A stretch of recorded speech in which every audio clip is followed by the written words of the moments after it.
చేద్దాం కానీ ఫస్ట్ నారాయణ గారు నీకు డైరెక్ట్ వార్నింగ్, ఇమీడియట్ గా భవనం వెకేట్ చేసుకో, లీజ్ క్యాన్సిల్ చేసుకో, లేకపోతే ఇక్కడ ఉన్న 300 కాపులంతా నీ మీద తిరగబడతాం. ఫస్ట్ బిడ్డ ఏమనుకుంటున్నావు? ఎవరు నువ్వు అసలు? ఇప్పుడు నీకు బుద్ధి రాలేదు, నీకు ప్రకృతి ఎట్లా శిక్షించాలో అట్లా శిక్షించింది. ఇక మొత్తం 2 రాష్ట్రాల్లో లక్షల కోట్లు దోచుకున్నారు నారాయణ చైతన్య. సిగ్గు లేకుండా పాపం పేదోళ్ళకి గుల్లపురులకు ఇచ్చిన బిల్డింగ్ కూడా కబ్జా చేస్తావా? నారాయణ గారు నేను ఇమీడియట్ గా రిక్వెస్ట్ చేస్తున్నా, డిమాండ్ చేస్తున్నా. మీరు నాకు పరిచయం, మీ దగ్గర పనిచేసే ఓఎస్ కూడా నా ఫ్రెండే. ఇమీడియట్ గా నేను రిక్వెస్ట్ చేస్తున్నా, ఇమీడియట్ గా లీజ్ క్యాన్సిల్ చేసుకోవాలి. ఇమీడియట్ గా తక్షణమే కుటుంబాలకి సారీ చెప్పాలి.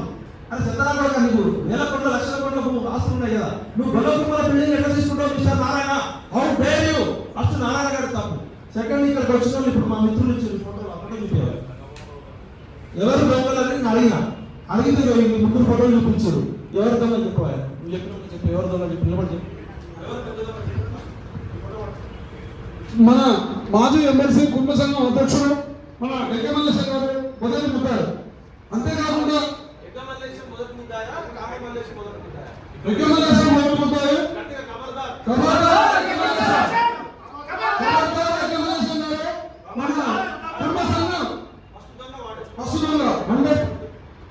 ఇన్ని రోజులు మన పీగా గారు మన పున్న జాతికి ఏదో న్యాయం చేస్తారని మా పున్న యోచనలను కూడా సపోర్ట్ చేసింది. కానీ ఈ రోజు ఎక్కమల్లేశ్వర గారు పీగా ఎమ్మెల్యే ఆయన సభ్యత్వం కూడా పున్న సంఘంలో, కానీ ఇప్పుడు రెండోగా మన పీగా గారు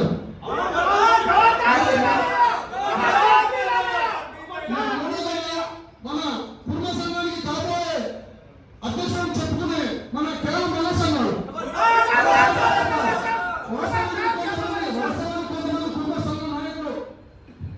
అన్న మీరు ముగ్గురు నాకు పర్సనల్ గా తెలుసు. కేవలం మల్లేశ్ అయితే నా అభిమాని, రోజు ఫోన్ చేసి మాట్లాడతాడు. కేవలం మల్లేశ్ అన్న పొద్దున నేను ఇంటికి వస్తా, ఖమ్మం నుంచి రాగానే నువ్వు చాలా మాటలు చెప్తావు, ఫోన్ లో మాట్లాడు, కేసీఆర్ గారిని అట్లా తింటా ఇట్లా తింటాను. నీకు నిజంగా మానవత్వం ఉంటే నువ్వే సమస్య పరిష్కరించాలి, లేకపోతే మొదటి యుద్ధం మీద చేస్తాను. ఎందుకంటే నువ్వు నా ఫ్రెండ్, వాళ్ళిద్దరితో నాకు ఎక్కువ పరిచయం లేదు. ఇక సబ్జెక్ట్కి వస్తే డైరెక్ట్ నేను చెప్పింది తప్పదాట.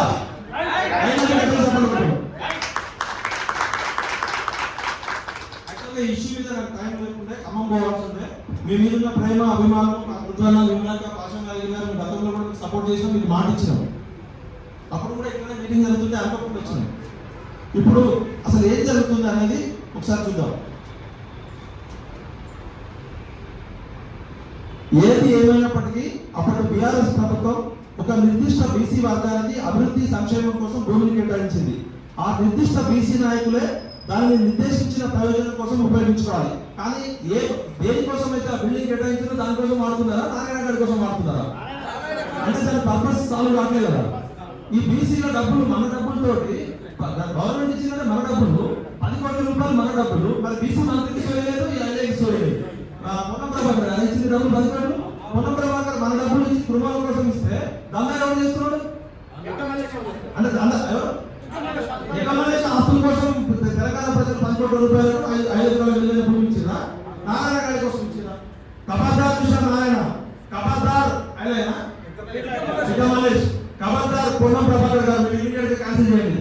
ఎందుకంటే మా ఆస్తి 4 కోట్ల తెలంగాణ ప్రజల ఆస్తిని కుటుంబాల కోసం ఇస్తే కుటుంబాల కడుపు కొడుతున్నాడు అక్కడ కాపు ద్వారా వీళ్ళు ఒకరు పంచే చేయడం వేస్తుంది. ఇక్కడ అవునా కదా?